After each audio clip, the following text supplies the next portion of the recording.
மல்லி இப்போ தான் ஒரு பெரிய நிம்மதி பெருமூச்சு விடுவாங்க அப்படிங்கிற மாதிரி தெரியுது. ஏன்னா இதுவரைக்கும் அவங்களுக்கு ஒரு நிம்மதியான வாழ்க்கை அப்படிங்கிறது எதுவுமே இல்லை. தொடர்ந்து விஜய்கிட்ட இருந்து அவங்களுக்கு வரக்கூடிய பதில் என்னென்னா, ஏன் பொண்ணு ஏன் பொண்ணு அப்படின்னு தான் சொல்லிட்டு இருக்காங்க. அப்போ அந்த வார்த்தைகள் தான் மல்லியை வந்து பெரிய அளவில் காயப்படுத்துது. அப்போ இன்னொரு பக்கம் அந்த மாதிரி காயப்படுத்திக்கிட்டு இருந்தால் கூட இன்னொன்று அந்த வீட்டுக்குள்ளேயே வெண்பாவோட நிலைமையை நினச்சி மல்லிக்கு வந்து ஒரு நாளும் தூக்கமும் கிடையாது, எந்த ஒரு எண்ணமும் கிடையாது. ஒரே கவலை என்ன அப்படின்னா, வெண்பாவை குணப்படுத்தணும், அதுக்கு ஏதாவது ஒரு வழி இருக்கா? அவங்க கடவுளை நம்புதாங்க, அந்த நம்பிக்கை வீண் போகலை அப்படின்னு தான் சொல்லணும். அதப்போ அந்த நம்பிக்கை வீண் போகாமல் தான் என்ன பண்ணுதாங்க, ஒரு கோயிலுக்கு வராங்க. யாரோட?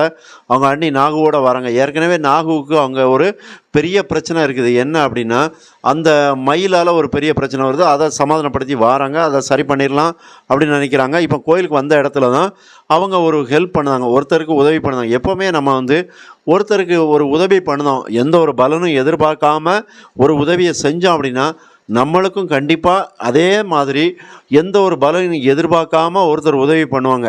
ஆனால் கடன் மட்டும் யார்ட்டையும் கேட்டுறக்கூடாது. ஏன்னா கடன்னு நம்ம கேட்டுட்டோம் அப்படின்னா பலரோட முகம் அப்படிங்கிறது வாடும், அங்கே வந்து நிறைய கருத்து வேறுபாடுகள் உருவாகும். அப்போ கடன் இல்லாத வாழ்வை நம்ம வாழ்றதுக்கு என்ன வழியோ அதை தேடணும்.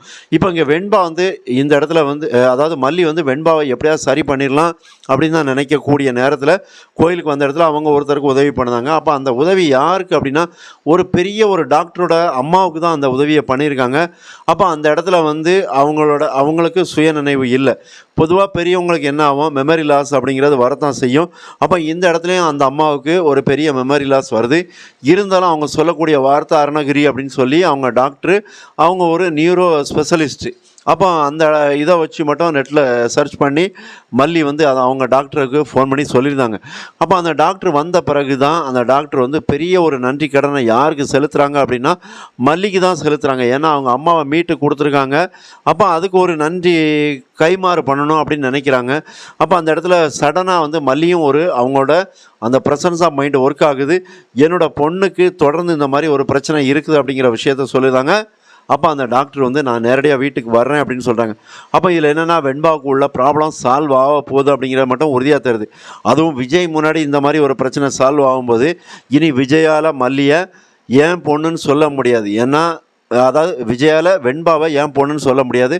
அப்போ இந்த இடத்துல மல்லி செஞ்ச செயல் தான் வெண்பாவை மறுபடியும் விஜய்கிட்ட ஒரு நல்ல நிலைமையில் மீட்டு கொடுத்துருக்காங்க. அப்போ இனி வந்து விஜய் காலங்காலத்துக்கும் மல்லிக்கு நன்றி கடன் பட்டவராக இருந்து தான் ஆகணும். ஏன்னா மல்லி வந்து அந்த மாதிரி ஒரு பெரிய ஒரு உதவிங்கிறத விட தன்னோட பொண்ணை மீட்டு கொண்டு வரணும் அப்படிங்கிற ஒரு நினப்பில் செஞ்சாங்க.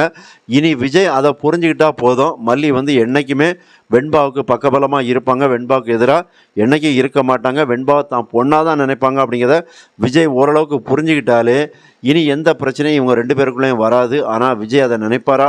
சப்ஸ்கிரைப் பண்ணுங்கள். நன்றி.